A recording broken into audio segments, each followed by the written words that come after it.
Welcome everyone to Love, Sex, and Leadership. I am in Bali right now, and have a dear friend, Franko Heke, who is in Austin right now. But he's a brother from Kiwi, from down under New Zealand, and spent some time down there with him. We initially met quite a few years ago, and in the world of Bali. He's an incredible musician. I've heard him play on stage many times, and also teaching breath work, really bringing the culture and the frame of the Maori tradition into day-to-day life, which I really appreciate about this man. And I want to discuss about embodied leadership and what really is this dance between vulnerability and power, especially with everything happening in the world today. So very grateful to have you here, Franco. Beautiful to be here, brother. So nice to see you again in real time. Not quite in real life, but one day again. It's good to see you though through the ether. Absolutely, absolutely. So share a little bit about yourself. I know you're on tour right now, playing some music. Mm, What kind of music you playing? What is the inspiration and the heart of the music mm. you bring into the world? Thank you for asking. Yeah, so I'm on tour in Austin right now. I am a medicine musician from Aotearoa, New Zealand. So we say kia ora where we come from. So that's a hello, kia ora, everybody. So I've had an interesting journey with music. Music's always been something that I've lent into, being quite a loud child.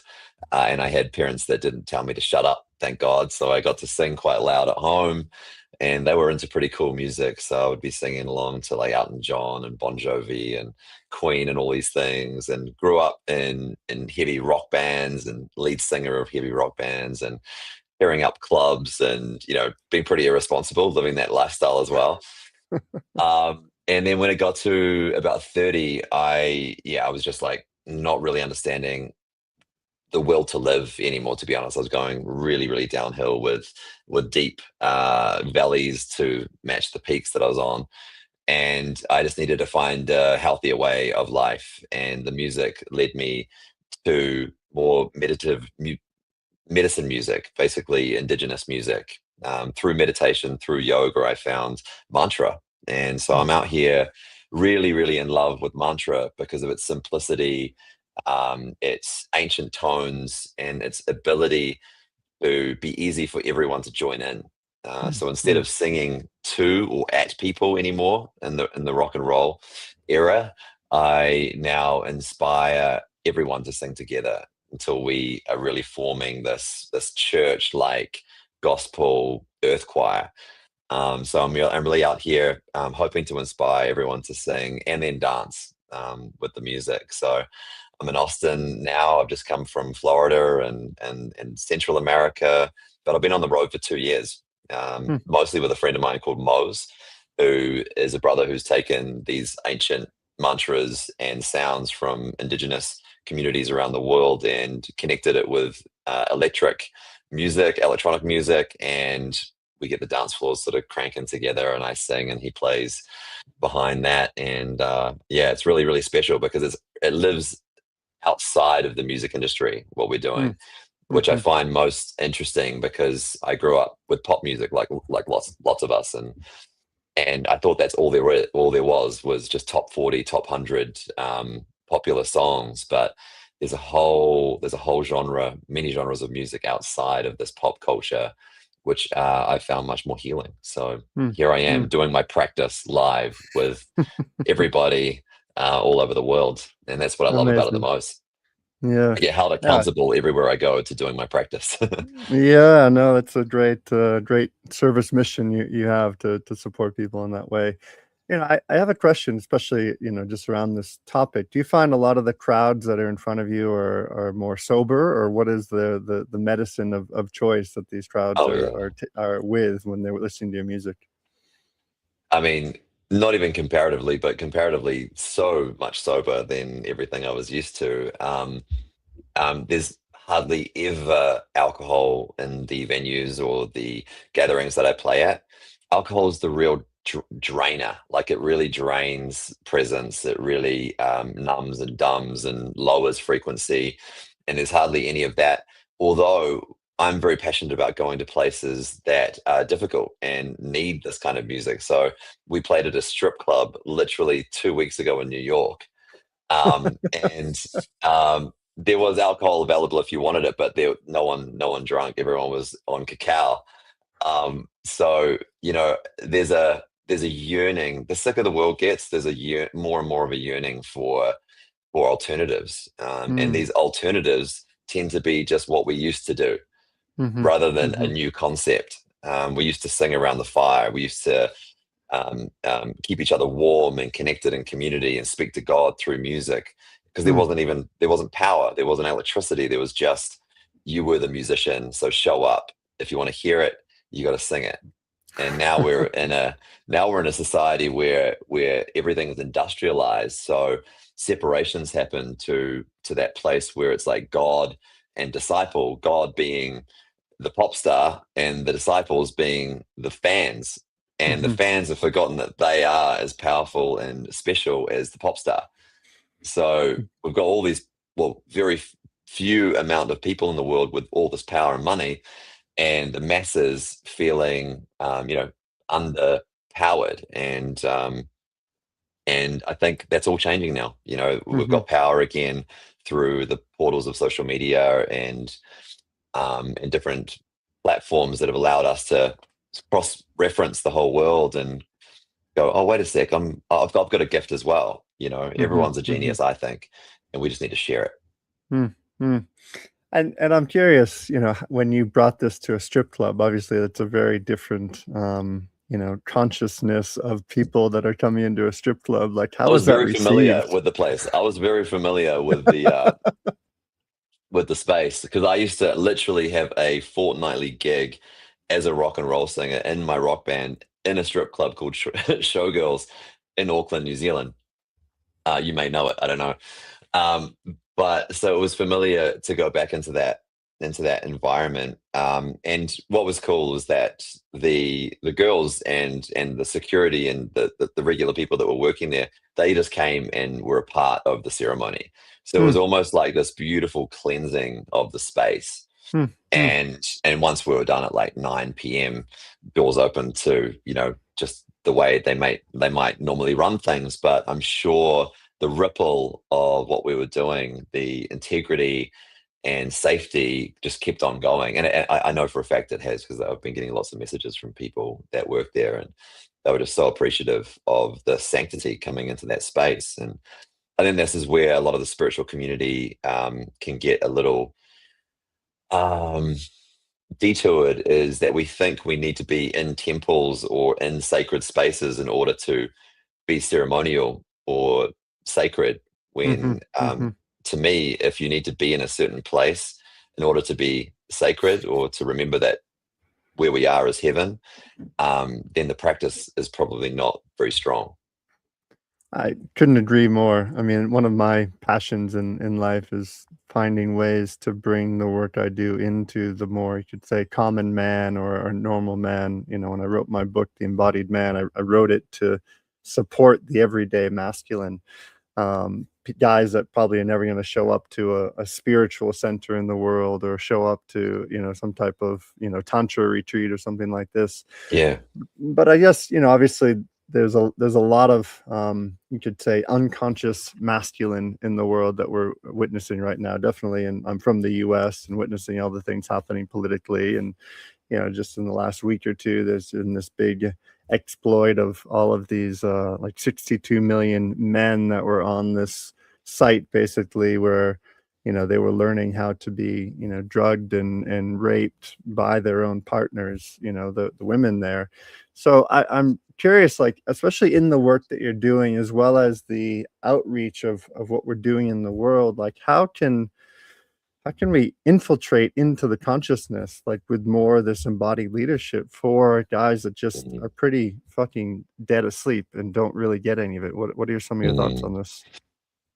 Yeah, I love this question. What my heart says immediately is that we need to be obviously real, but relatable.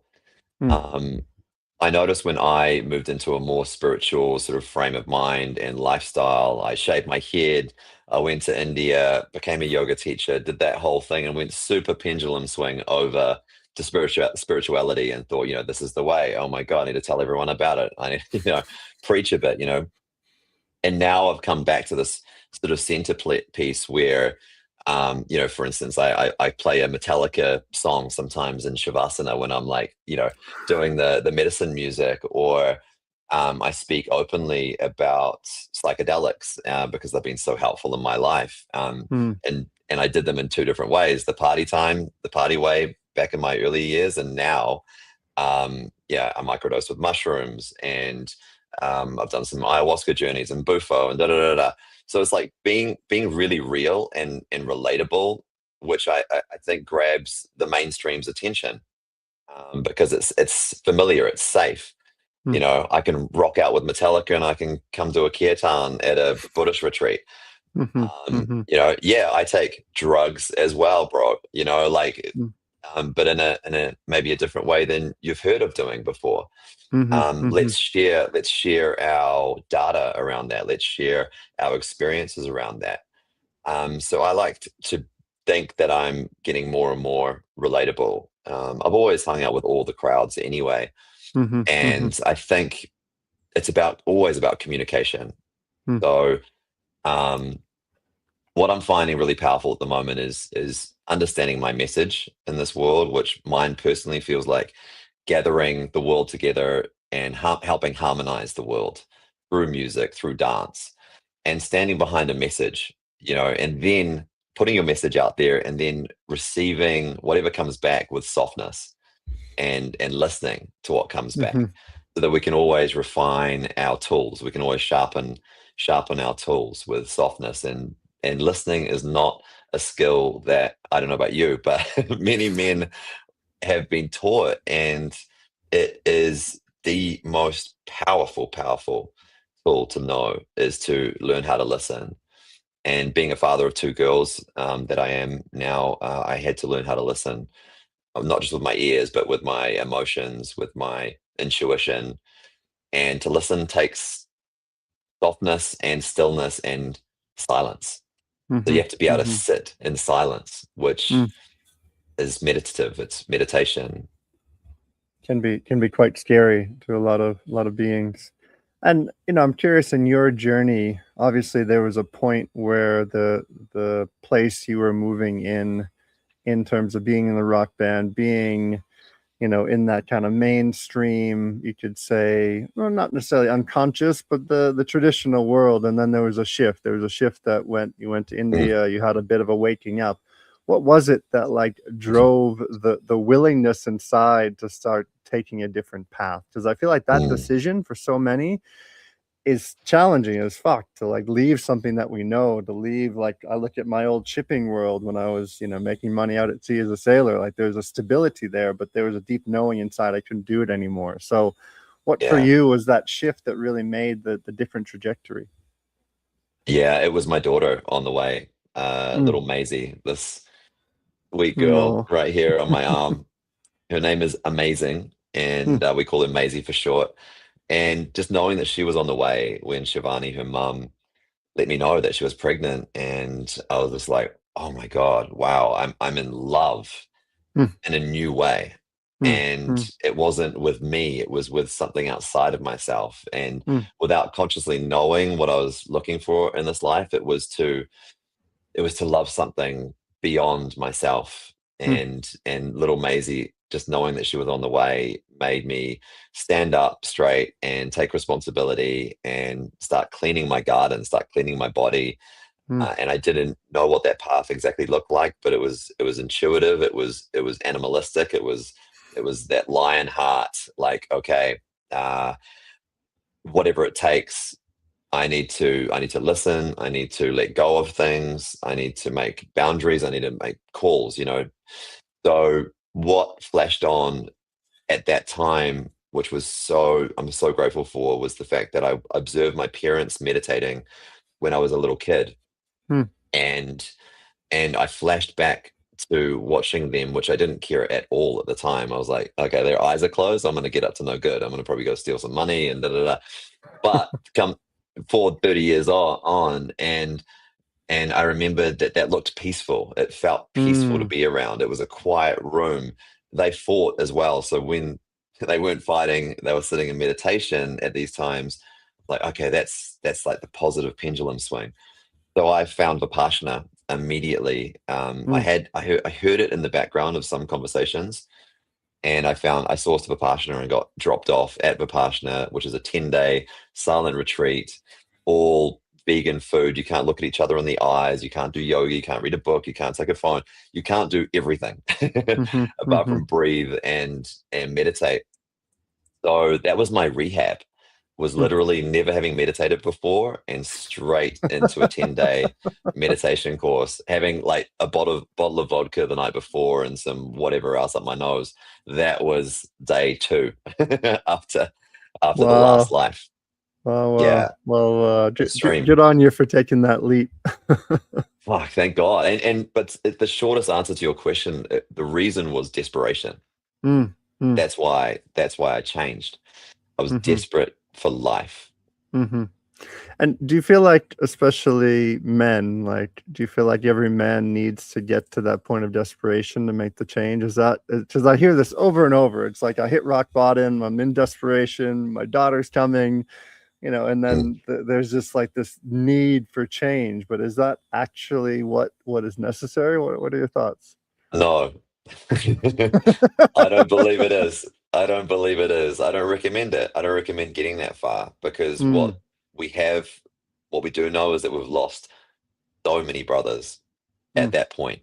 Mhm. Mhm. We've lost millions and millions and millions and millions of brothers at that point and sisters. Um, so I think the missing link between getting to that lip of the cliff is the separation that we've had between us and our elders. I Mhm. think Mhm. the communication that we haven't had with our elders has been detrimental to us getting so close to that cliff. Mm. Mm. And when we do communicate with our elders, elders can let you know that everything's going to be all right. Like, oh, I've done that 10 times, kid. Like, you're going to be fine.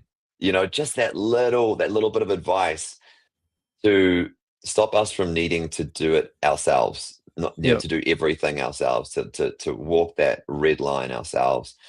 This can be soothed and remedied, I believe, by coming back together into that village state where the kids are playing with the elders, are playing with everyone in between, the mothers and fathers, and we're all sharing the hats. We're all sharing the the tools and the archetypes that it Mhm. takes to Mhm. raise a village. Mm. Mm. Yeah, I love that you mentioned communities. I know that's one thing that both you and I are passionate about. I just in this last year bought a beautiful piece of land with a few friends in central Portugal and have a Mm, community retreat center there that we're developing and growing, and yeah, have continuing to see that flourish. And I know that's something that you've been part of down in New Zealand. You want to speak into that a little bit more? What's alive with that community? What's alive with, mm. because I know there's a vision of community, and then there's the actuality of watching it land and the challenges that come up with that as well. So Oh my it'd be another God. whole long conversation, Oh, but would love to yeah. hear some of Are we your entering part two insights in that one already? as well. I know. Well, firstly, congrats on the Portugal community. I'm heading to Portugal in like 6 weeks. I'd love to see if I can get to it. And Oh, great! yeah, Yeah, I'm yeah, back in mid-May, so let's try and make yeah, that happen. yeah, yeah. So dial back about 10 years, and I started a festival, a wellness festival in New Zealand called New Zealand Spirit Festival. And that grew from just this natural, willing to want need to share all the modalities that I ever found that I've received so much goodness from. And the community grew and grew and grew to we were like two events a year, 3,000 people an event. And I remember standing on the main stage at one of our closing ceremonies, and it just felt so right to just basically say to the crowd, "Hey, why are we leaving? why Mm. why are we going? We just built this village for the last 10 days and 9 months of planning, and then we're breaking it down. now. Mm, This doesn't feel right. So basically everyone hurrahed and was like, yes, let's keep it going. And I literally had people coming up to me straight after that announcement and said, oh, I've got 100 grand, I've got 200 grand, let's come together. So literally a couple of months later, I found the spot. I found this beautiful farm up on the Kaipara, and we started to connect as, as community members that were dreamers but could actually land something. And I think COVID was just kicking off for like the second round, so everyone was very much like, we can't trust the government. We need to put everything into our own hands. mm, Solar panels for electricity, grow our own food, catch the water from the heavens, um, and get our foundational needs in our own control. And with what I didn't realize when I started offering big ceremonial festival spaces in the wellness community is that you attract a lot of unwell people. fair enough. And it's easy to say, but that along with my shadow of filling a void of my not enoughness, I Mm, would allow everyone to come in to my mm, to my mm, immediate space. mm, I thought I could befriend everybody. mhm, I thought everyone could be my family. I thought everyone could just be in that close constellation. mm, Yeah, everyone come over to my place. Yeah, you can invest and da da da da. Like, this is the new earth. mhm, mhm, Um, and what I realized is that you need to have such discernment, mm, and to have discernment, you got to know who you are. So I bought all these incredible people. No one's not incredible. Just everyone should be at a certain distance from each other to be healthy. We can't just be mhm, close to the 8 billion people in the world, right? Um, and so we got the farms bought. We started building tiny houses, and we ran a few festivals. The recession hit in the world, and we got hit by a flood. And suddenly, I personally got into a debt that I've never been into before. I'd never been in debt financially before. And then that mixed with a whole community that was struggling financially. Some people went into fight and flight, and the whole thing has basically caved in on itself, mm, because at a time where when you're struggling, that's when you need community to like trust mhm, you and trust each mhm, other, to come in closer. Let's huddle, guys. Let's huddle. mhm, Um, mhm, a couple of foxes in the hen house is all it takes to mm, really upset the hens like forever. mhm, mhm, So that's mhm, what's kind of happened. And the farms are still there. There's all a bunch of different co-ownership structures at the moment, and it was an incredible lesson for everybody. mm, And I know that mm, everyone has got their own really, really deep lessons from it to then move forward into a place where we can do better next time. mhm, mhm, And but yeah, I got ripped through the cancellation culture thing, national media to community stuff. I mean, it was just the fire that can happen with social media is not something I ever wish upon my worst enemy. wow, wow, wow. Yeah, Thank you for sharing, and, yeah, sounds like a quite a little strong granule of journey. what happened. Yeah. In that, No one around died, though. No one died. the that's good. Around this theme of kind of masculine leadership and, dancing with both the certainty to kind of penetrate and create something as well as the vulnerability to listen. Mm, What would you have done different? Was there anything you would have done different from, and I'm asking also because I'm in a very strong leadership role in this Portugal mm. project, and we're just about a year and a half in and navigating. We had a fire, we had a flood, we had natural disasters, and we're having people coming in. So there's a lot happening. So I'm genuinely curious. Yeah. The the answer to the question is I wouldn't have done anything differently. Mm, I'm in a place right now where, because of those lessons, I have mhm, learnt so deeply mm, about myself and what I need to do next. mhm, So I don't. I don't look back and go, oh, I would have done this differently, that differently. It was an incredible achievement that we all created. And Mhm. for a couple of years there, we were looked upon as way showers in the world of building tiny home communities and festivals and the whole thing.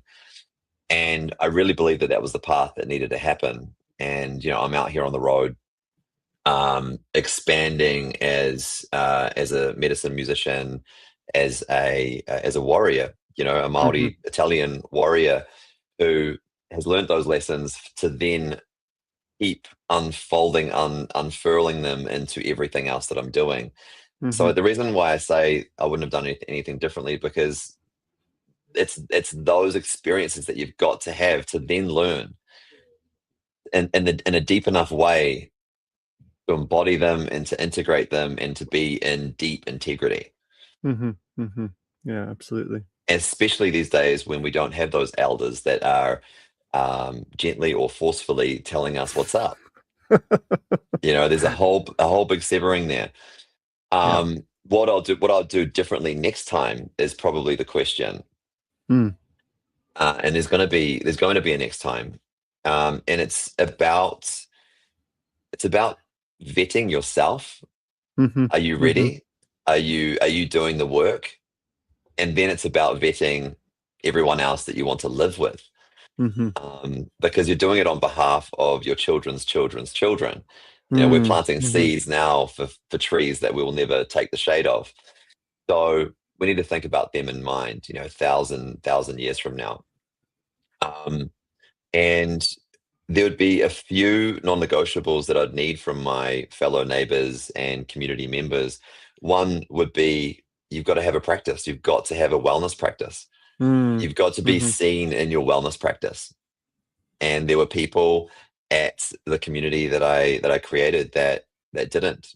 Mhm. Mhm. And that's fine. It's just you can't be that close because Mhm. it's untrustworthy to me. It's unsafe to me. If you can't sit with yourself Mm. in silence, and if you're someone that goes into blame or victim mode, that's enough for the whole house of cards to come tumbling down.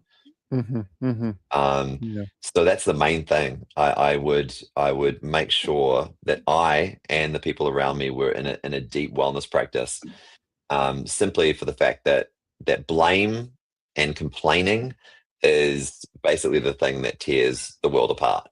Yeah. Yeah.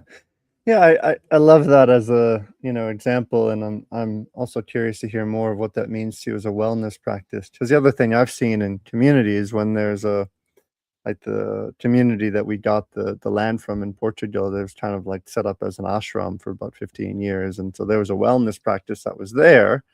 But what I then observed or what I've heard from a lot of people there is a lot of the areas around, sex, money, and power were kind of in the shadows because the wellness practice was the forefront of the meditation and diving in that way. So I think there's this fine line between this individual sovereignty of knowing yourself, but then also not necessarily being wrapped inside of the wellness practice that creates the identity. And I think that also happens in a lot of communities, and I've seen Mm, that in a variety of different ways. So yeah, when you say wellness practice, what does that mean to you, to someone mm. listening? I mean, anything that allows you to sit with yourself in a sober state Mm, and long enough for you to feel your emotions without mhm, reacting to them. mm, mm, And that could be haka, that could be martial arts, that could be breath work or meditation, that could be mantra, that could be singing rock and roll music. It's just about being able to be with yourself without blaming others mm, for what you're feeling. And mhm, instead of that, sharing how you're feeling from that mm, vulnerable space, which is scary, and it's not mhm, taught to men. We're taught, and we observe, martial art movies and action movies and just war and all these things on TV as our training ground for what we learn as power. mhm, But the real power is vulnerability. The real power is the komatua, the chief, the leader, to be able to sit and observe the world without reacting to it, Mhm. and then Mhm. stepping in with clarity and calmness Mhm. when need be. Mhm. So the practices that get people there will look different for every Yeah. individual. Yeah, yeah, for sure. Yeah, I mean, the what I hear in that, one of the things very present in my world is just kind of a emotional fluidity, being able to be with the emotions that arise without, needing to project or blame, but actually allow them to vibrate and express through the body. Um, Yeah, yeah, and and coming back to mhm, team, like if you're going to be living together, which we all are on this earth, we need to subscribe together as a team. We just mhm, are. We mhm, already are. We were birthed into a team. And the quicker we acknowledge that and embody that and act like it and be it, then the ultimate healing we're all looking for will take place and mm, true harmony will happen. And mhm, harmony and peace on earth doesn't look like not confrontation. It looks like confrontation with the nervous system and the tools to be able to go through confrontation. Because at the other side of confrontation, like going to the gym, you get bigger muscles. You yep, get that reward.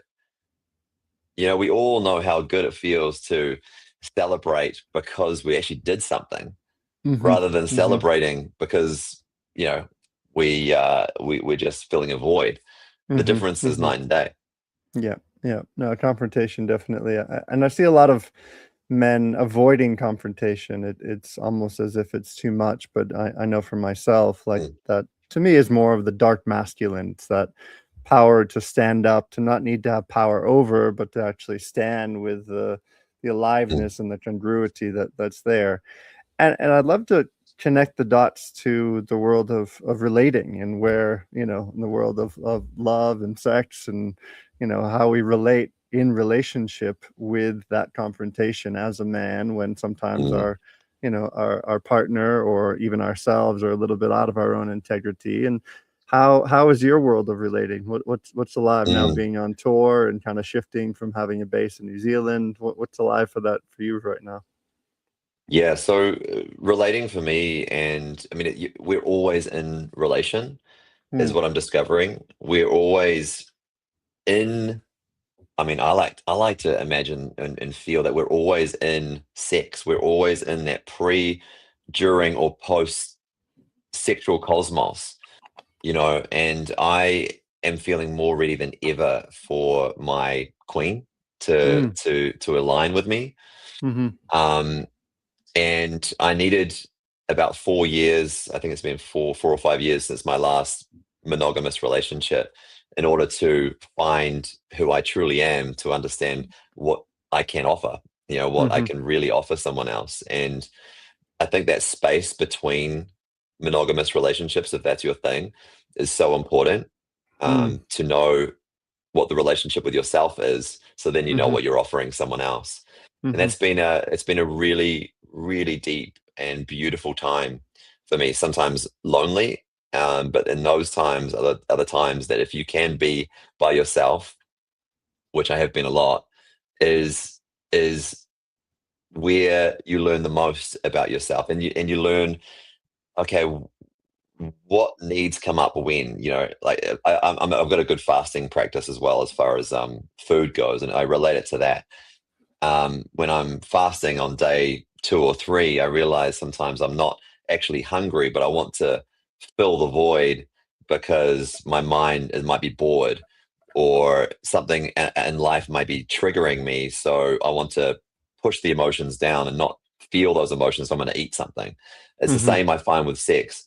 If there's space, and something may trigger me, or I might feel a little um insecure about something, I notice, like, I kind of feel like reaching for a comfy blanket, a woman, a sexual experience, because I don't want to feel that thing.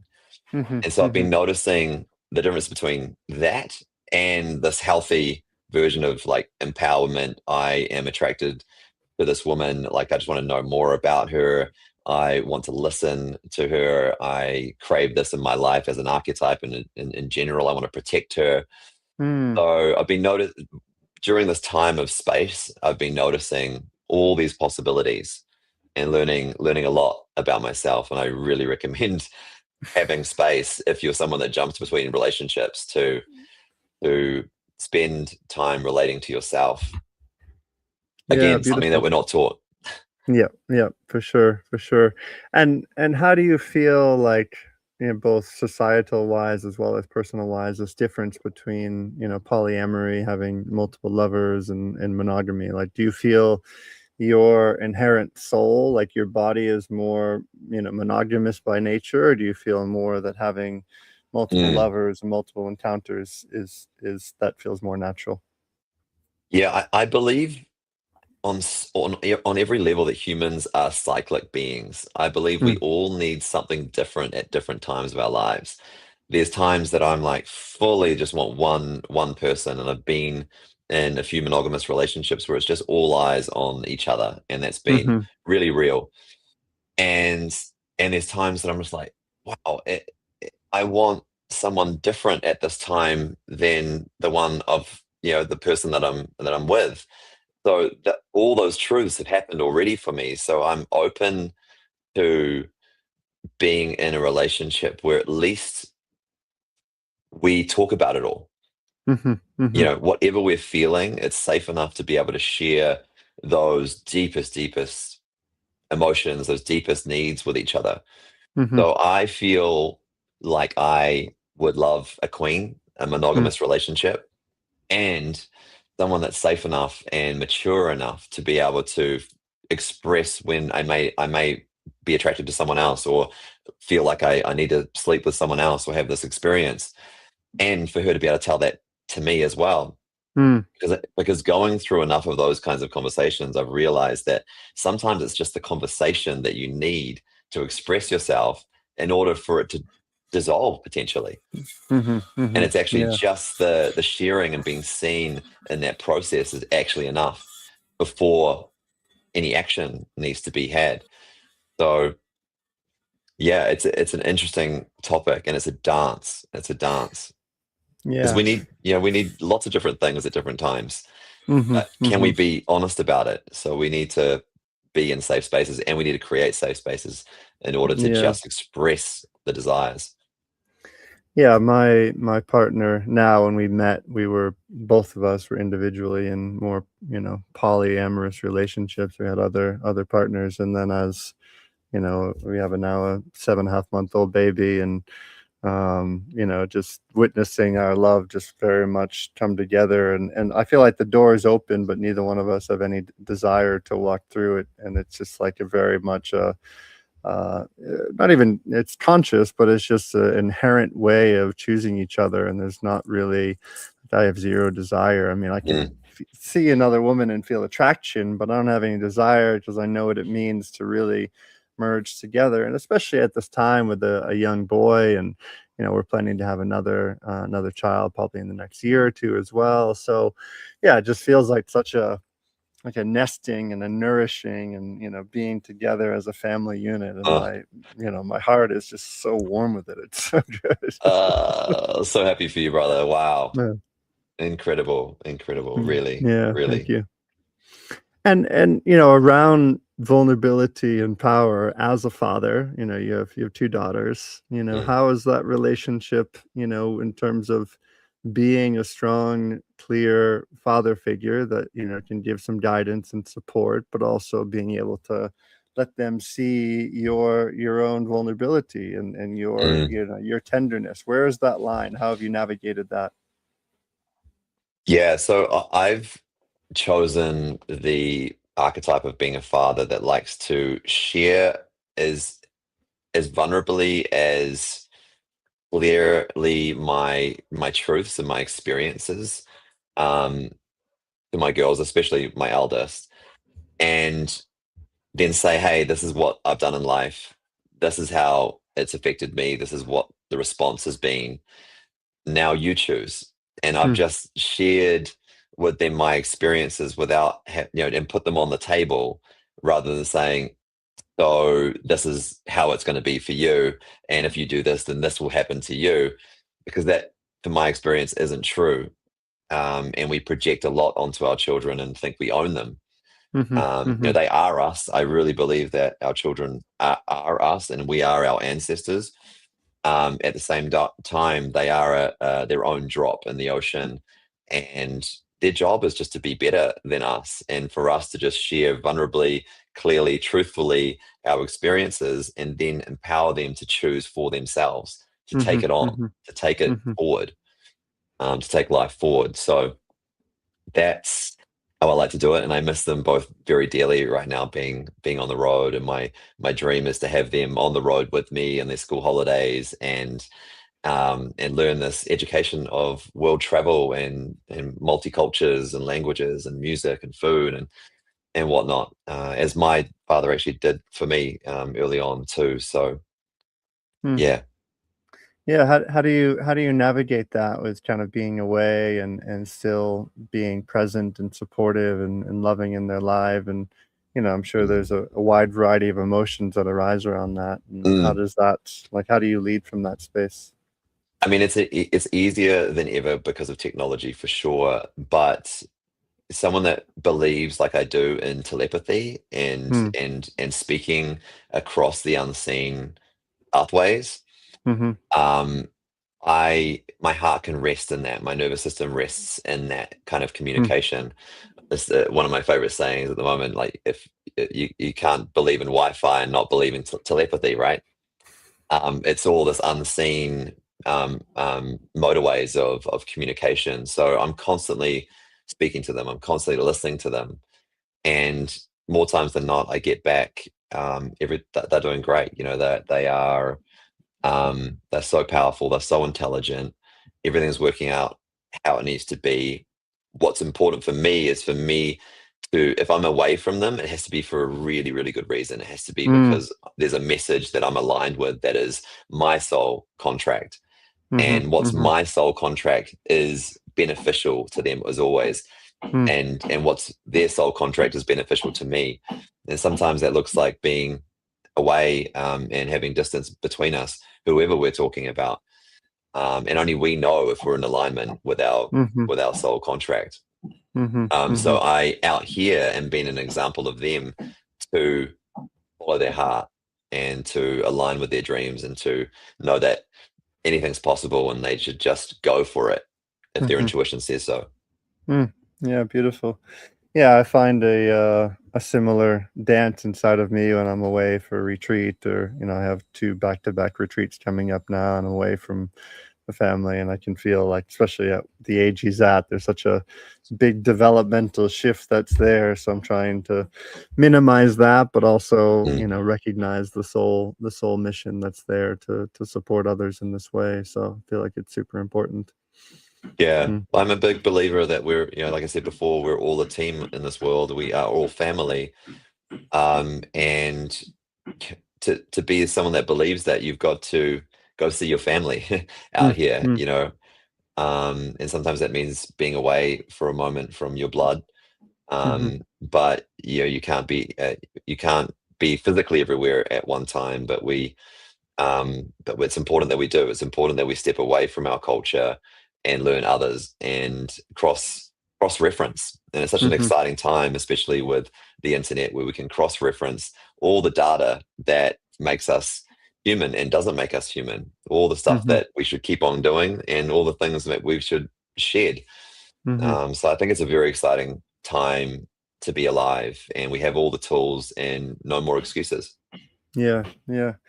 Yeah, and I kind of want to relay back to, kind of present day events happening both Mm, politically, the war situation we're in, and what is driven by a lot of, you could say, masculine, egoic pride, I feel like, in many ways. And also recognizing, especially in today's AI world and today's technocratic world, I have a trouble believing much of anything I see on any media platform or any news platform. Of course, mm, there's truth to anything, but where inside of all of this, with this, recent kind of rape situation and the wars, and it just feels like if I were to imagine a 7 or 8 year old boy seeing all of this stuff, there'd be a bit of mm, like, what the fuck do I do? Like, how do I, as a boy growing up into this world, what is how do I step into this? There's not a healthy elder. There is in some ways, but there's a Mm, lot of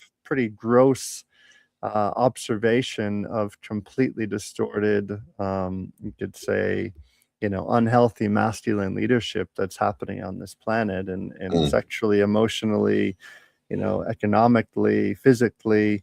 What's our direction moving forward? And mm. and is it through the team and through the community place, or what's alive for you there? I think it starts with realizing that there's no man or woman alive on earth that is to blame. Mm, mm, mhm, So if we start there, we can go, oh, okay, so this started a long time ago. We've mhm, learned bad habits by men and women, I think heavily men, for a very, very, very long time. So we are all side effects and evolutions of things that happened long before our current bodies.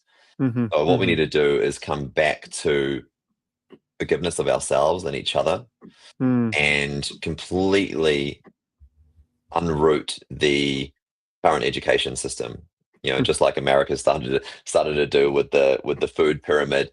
However, it's kind of funny that sounds, but like, that food pyramid really set the tone for the world of what the world decided was healthy. mhm, And now mhm, they've flipped it. Just as simple as that. It's the same with sexuality. It's the same with power. It's the same with everything. Basically, everything we've ever learned is the opposite of what we need to be focusing on. mm, We've put mm, so much onus on 1 + 1 = 2 and no focus on emotional maturity, mhm, taking mhm, responsibility, sitting in silence, listening. mhm, So it needs to start with accountability meets softness. mhm, Men need to show up in a warrior way, in a way that we need to know that any observation of shadow, of toxicity, and not doing something about it brings us into that space where we are the perpetrator mhm, by simply knowing it exists and not doing anything about it, let alone being someone that is physically harming women or psychologically or whatever it is. We need to rise and firstly become the people that we want to see in the world, and mm, that takes practices, that takes healthy practices. It goes down to our diet. It goes down to the way we make love. I really believe that healthy sexuality is actually at the core of all the world's disharmony. mm, Because if mm, anyone knows that has had good sex, you know that nothing fucking else matters. If you're completely fulfilled, both you and your partner, no, you don't give a fuck about oil prices rising. You don't give a fuck about anything else other than that moment going, this is heaven. This is what it's mm, all about. mhm, mhm, So if we all came back to great sexual sex education, truly, and stop demonizing talking about sex from a very early age, like people say very early age, but we need to be teaching people that sex is life. It's mhm, everything. mhm, mhm, Without mhm, it, you wouldn't be here. mm, mm, So who are we to mm. come out of the womb and then look back at the womb and go, "Oh, that's ugly." Well, Yeah, that's that's not allowed. You can't show that. Or yeah. the breasts. It's like that was my fucking kitchen, man. I was like Mhm, sucking on them when I was young to survive, and now we can't show them. I mean, mm, it's absurd. It's mhm, absurd. mhm, It's gotten to a point where it's actually funny. mm, We got to laugh. mm, We got to laugh at it. We got to bring mhm, humor back in and forgive each other. mm, We got to mm. forgive each other with action.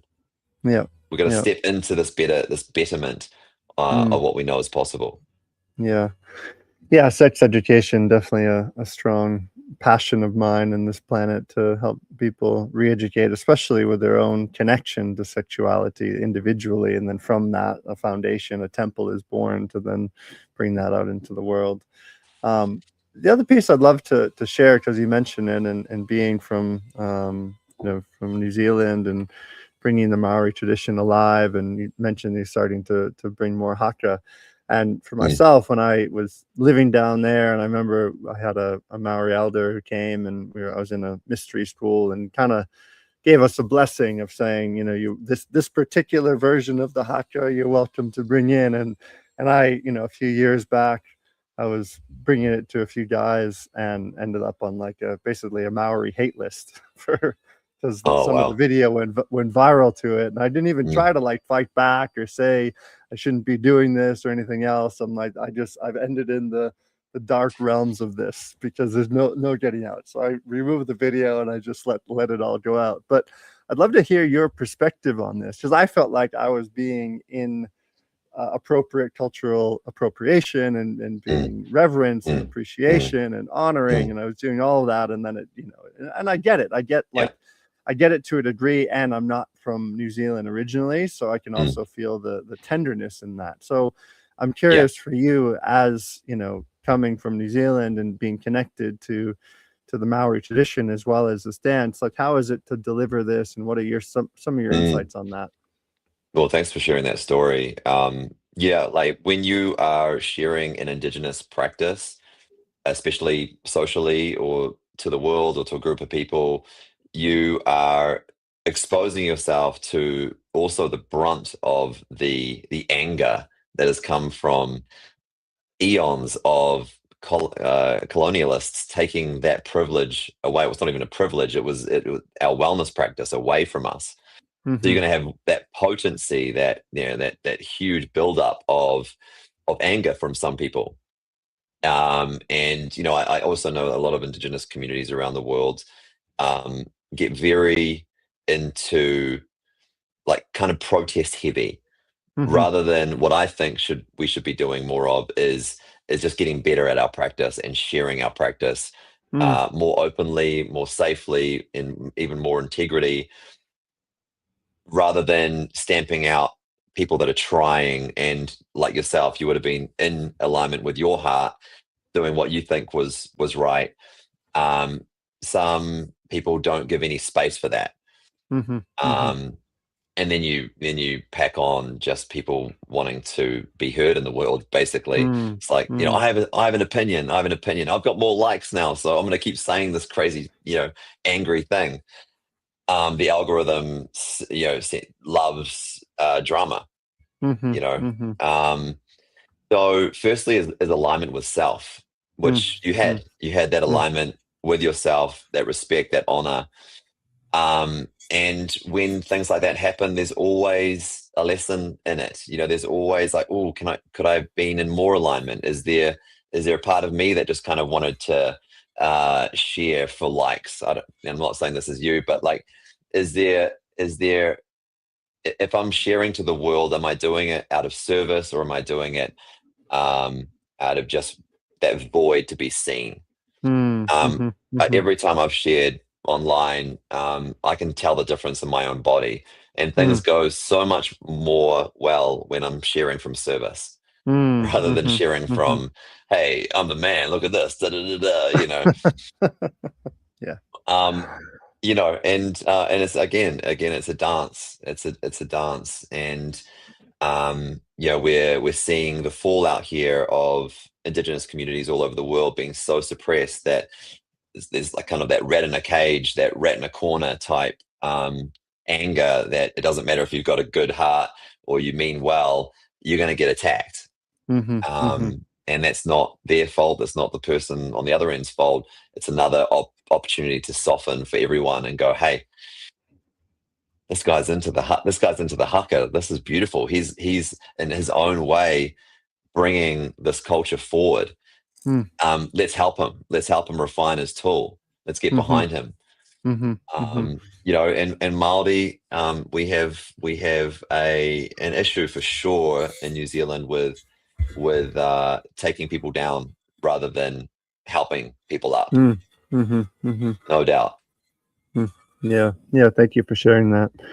Um, yeah. So curious for you. Obviously, you have a busy year ahead with being on the road. What are some of any new projects you're working on? Anything exciting you'd like to share with the audience? Yeah.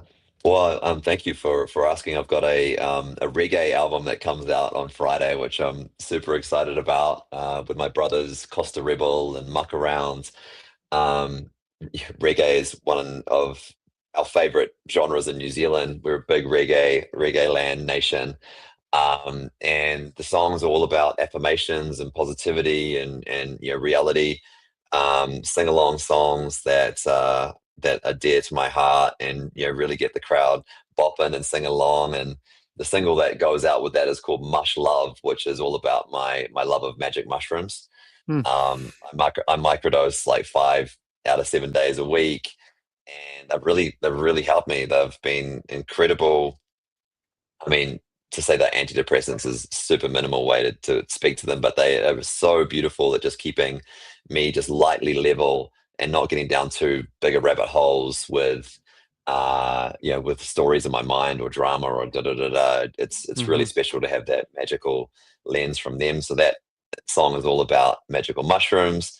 I've got my tour that's finishing in the States. I go to San Diego next week, and then LA, then Hawaii, then Europe for summer.